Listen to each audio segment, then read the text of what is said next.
Bonjour.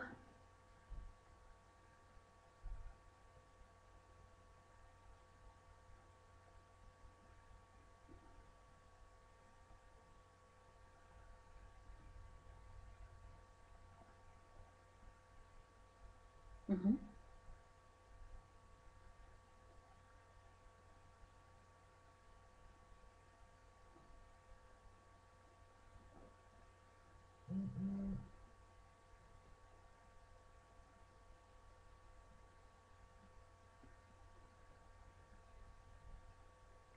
mhm. Alors c'est vrai que c'est quand même une interview très particulière dans le sens que ça touche à la vie privée d'une personne euh, et que ça touche à des éléments très, très personnels. Donc je pense que ce genre d'interview doit être fait avec énormément de respect d'abord pour la personne qu'on interroge et sans volonté de sensationnalisme évidemment. Et je dois dire que cette interview s'est passée de manière extrêmement simple. C'est-à-dire que je posais des questions et elle y répondait tout à fait simplement, sans excès de sentimentalisme, de pathos, sans aucune agressivité. On sentait même très très peu d'amertume, un peu de tristesse bien sûr. Mais donc ça a été un échange humain très, très intéressant aussi, parce que c'est une personne qui livrait son histoire un peu dans le passé et la manière dont elle ressentait tout ça aujourd'hui sur un sujet qui est éminemment délicat, puisque la relation qu'elle a eue, c'était avec un prince qui est devenu roi et un prince qui à l'époque était marié, bien entendu. Donc ce qui rajoute une dimension un peu particulière à l'histoire. Mais c'est vrai que je pense que dans ce genre d'interview, comme dans toute interview bien entendu, mais sans doute encore plus, il faut fort respecter la personne qu'on a en face de soi et pas essayer de, je ne sais pas moi, de tirer des choses crues ou voilà, il faut. Ma première question a été justement qu'est-ce que vous avez envie de raconter de votre histoire avec Albert et pas de poser toutes les questions ou les détails salaces que certains pourraient avoir en tête, par exemple. Hein. Je crois que ça c'était important qu'elle dise elle-même ce qu'elle avait envie d'en raconter pour qu'on puisse après avancer dans l'interview. C'est nous qui avions suscité l'interview. Oui, oui, oui.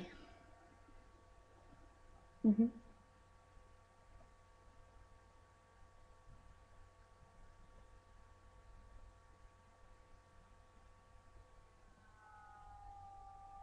Mais il faut savoir, je sais que certains ne le comprendront pas, mais il faut savoir que c'est une femme extrêmement discrète, la maman de Delphine Boel, Madame de Célis-Longchamp.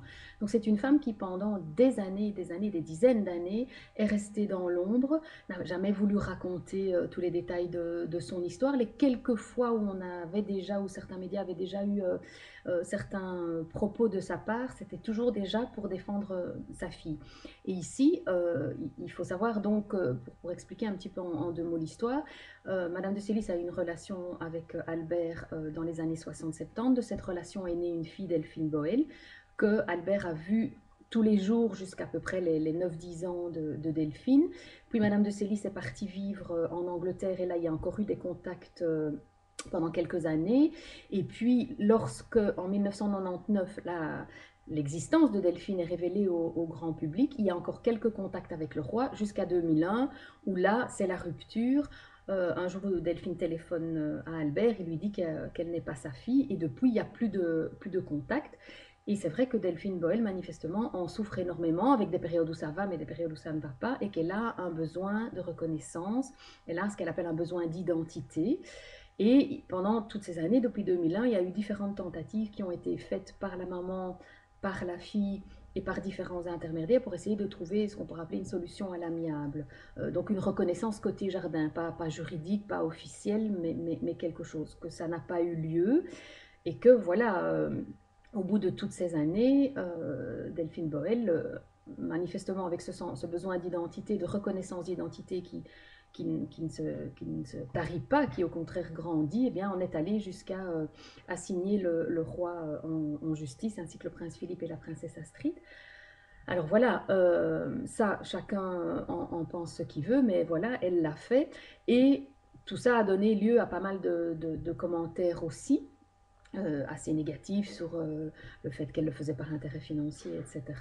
Et je pense que depuis toutes ces années, tant la mère que la fille, en tout cas c'est ce qu'elles expliquent, subissent différentes discriminations et que juste à un moment donné, ben voilà, la maman ne peut plus le supporter, a envie que tout ça cesse, a envie que ces rumeurs négatives sur sa fille cessent, a envie de rétablir, comme elle dit, certaines vérités. Et donc elle accepte d'expliquer son histoire, d'expliquer ce qu'a été sa vie, depuis la révélation en 99 de l'existence de sa fille.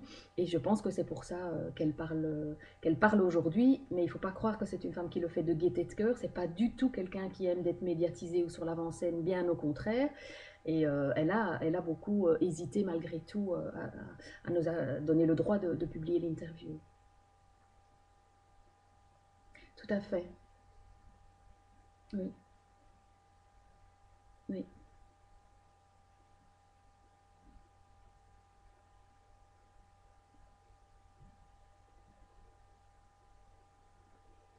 Mm -hmm. Mhm. Oui, moi c'est effectivement ce qui m'a frappé, et c'est tous les commentaires que j'ai eus parce que j'en ai eu beaucoup ce week-end, c'était effectivement sur la dignité de son interview, la retenue comme vous dites. Et c'est vrai que sur l'aspect financier, bon, on peut ergoter, moi je ne suis pas l'avocate ni de la maman ni de la fille, je ne suis pas dans leur tête comme on dit, mais ce n'est vraiment pas ce qui m'est apparu comme le sentiment premier. Je pense que le sentiment premier c'est une souffrance qui entraîne une obsession aussi hein, de reconnaissance. Delphine Boel ne passe manifestement pas au-dessus du reniement par son père et elle a besoin par tous les moyens de se faire reconnaître.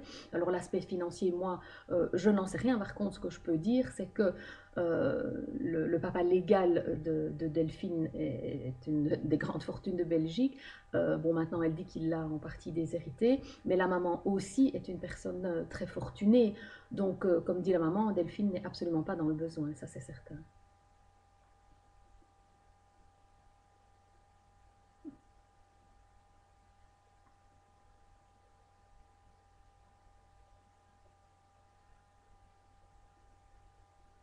Je pense que c'est...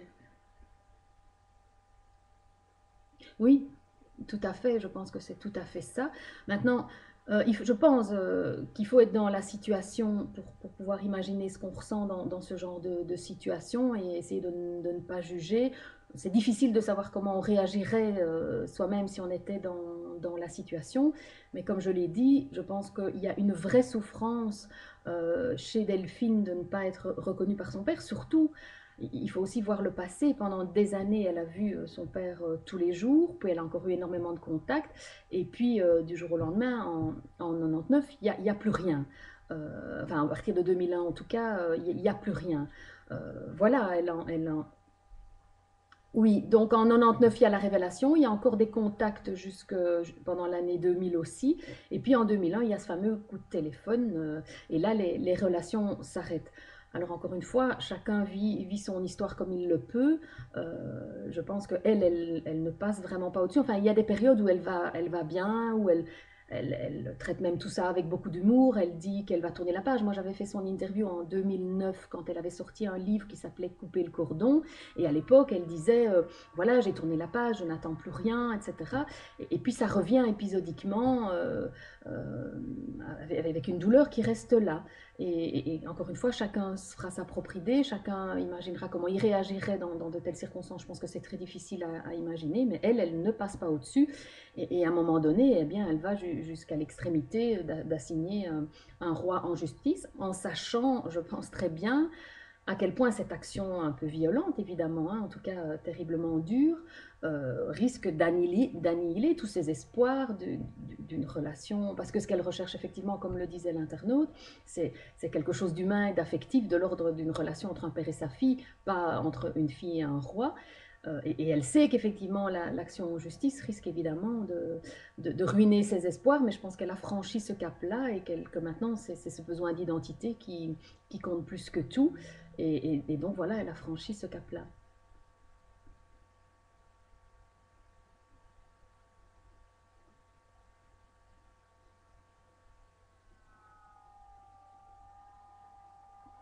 Disons qu'elle, elle dit qu'elle n'a jamais eu d'explication sur tout ça. Maintenant, il faut savoir que donc, suite à cette relation qu'elle a eue avec Albert, ensuite le couple Albert et Paola s'est ressoudé, c'est totalement remis, on peut le voir tous les jours, et voilà, depuis plus de 30 ans, le couple du roi est totalement remis. Et elle, c'est vrai que Madame de Célis se pose toujours la question, quels sont les éléments qui ont pu faire qu'il n'a pas reconnu sa fille d'une manière ou d'une autre, hein, puisque comme elles disent bien, c'est côté jardin qu'elles ont essayé pendant des années.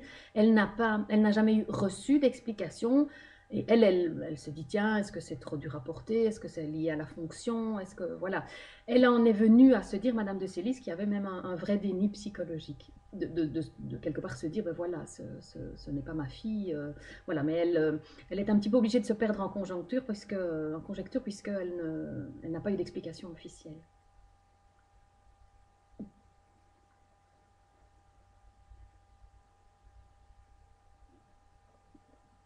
Et on n'a pas, moi je n'ai malheureusement pas, je veux bien, mais je n'ai pas d'interview du roi, donc euh, on ne peut pas, il faut reconnaître qu'on n'a qu'une version évidemment de l'histoire. Ça c'est bien dit dans l'article, c'est la part de vérité de Sibylle de Célis, mais qui n'a jamais apporté sa part de vérité, donc je pense qu'elle avait aussi droit à la parole.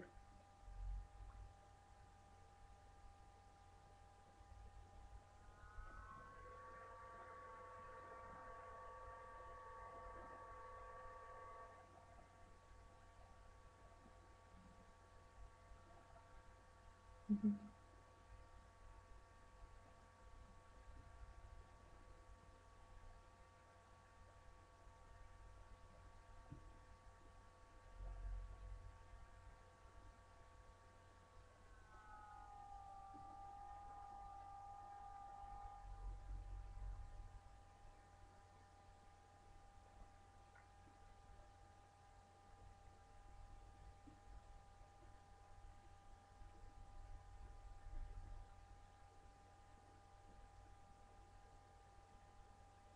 Mm -hmm.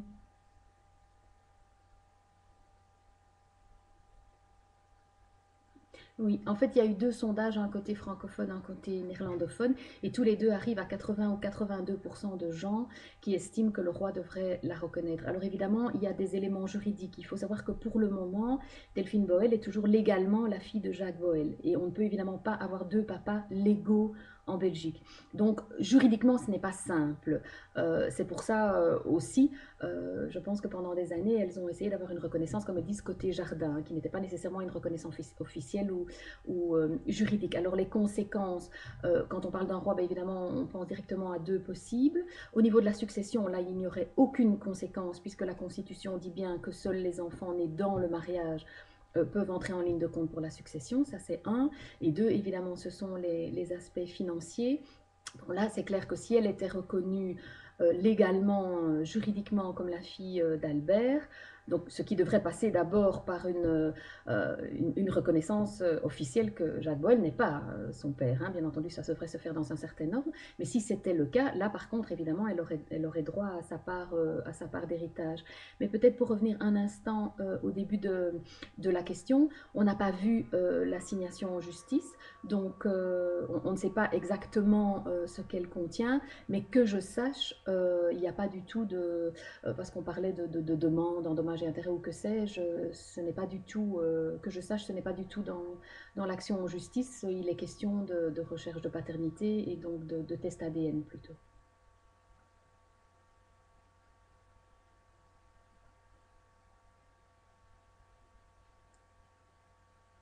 Mm -hmm.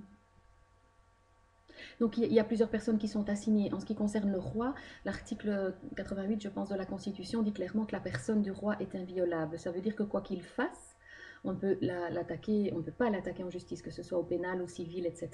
Donc tant qu'il est roi, il n'y a aucune action contre lui normalement qui peut avoir lieu. Et donc la plupart des juristes, ou en tout cas beaucoup de juristes ou constitutionnalistes, disent ça. Vous avez peut-être suivi les débats hier en télévision où Marc Ottendal n'est pas totalement de cet avis-là. Je ne suis pas sûre qu'il soit majoritaire, mais bon, pour lui, il y a peut-être une porte de sortie, mais qui est étroite. Donc voilà, les chances d'aboutir ne sont peut-être pas grandes, sont assez minces, certainement concernant le roi. Alors après, elle a aussi assigné son père légal et à la fois la princesse Astrid et le prince Philippe. Bon là, il faudra voir ce que ça peut donner, mais c'est clair que moi je ne suis pas une juriste, mais ce que j'entends, c'est qu'il y a très très peu de gens qui est optimistes, évidemment, pour que l'action de Delphine aboutisse selon ce que Delphine souhaiterait.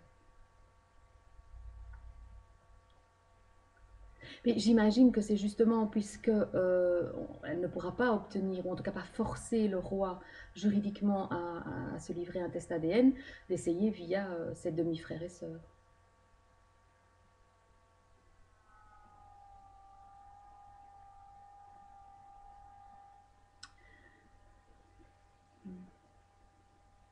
Je pense que c'est, comme j'ai évoqué les deux sondages, je pense que c'est ce que la majorité des gens pensent. Maintenant, il y a une minorité aussi, je suppose, qui dit, ben voilà, c'est des affaires privées, on ne devrait pas s'en mêler, etc.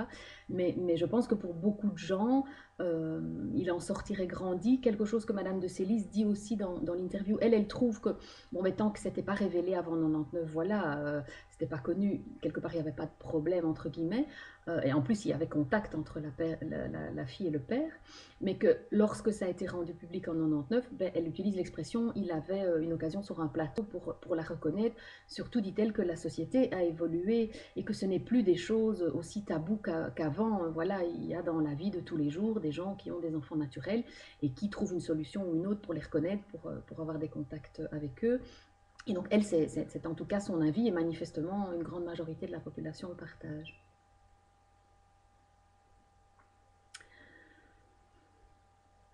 Mm -hmm. C'est très difficile à dire. J'ai encore eu un contact avec le porte-parole du palais hier qui disait que le palais pour le moment restait sur sa ligne, à savoir que, étant donné qu'il y avait une affaire en cours en justice, il n'y avait pas de commentaires. Maintenant, je sais aussi que certaines personnes dans l'entourage du roi suggèrent des solutions à l'amiable, c'est-à-dire donc pas nécessairement via procès, reconnaissance juridique, mais toujours des reconnaissances un petit peu par la bande, si je puis m'exprimer ainsi. Euh, et voilà, je pense qu'il y a des intermédiaires qui vont essayer de pousser à cela. Différentes personnes le suggèrent aussi, que ce serait bien de trouver une solution comme ça. C'est une décision personnelle du roi. Hein, c'est sa fille, c'est à lui de décider. À la fois, c'est quelque chose de public parce que c'est un enfant du roi et qu'on sait qu'un roi monte sur le trône, mais parce qu'il est le fils ou une reine monte sur le trône, parce qu'elle est la fille de son père, justement, ou de sa mère. Euh, donc voilà, c'est pas totalement privé, mais ça reste quand même une décision personnelle que lui doit prendre et personne n'est dans sa tête pour savoir ce qu'il en pense exactement. Je n'ai pas cette prétention-là non plus, certainement pas. Je pense à titre personnel qu'une solution à l'amiable serait bénéfique pour tout le monde.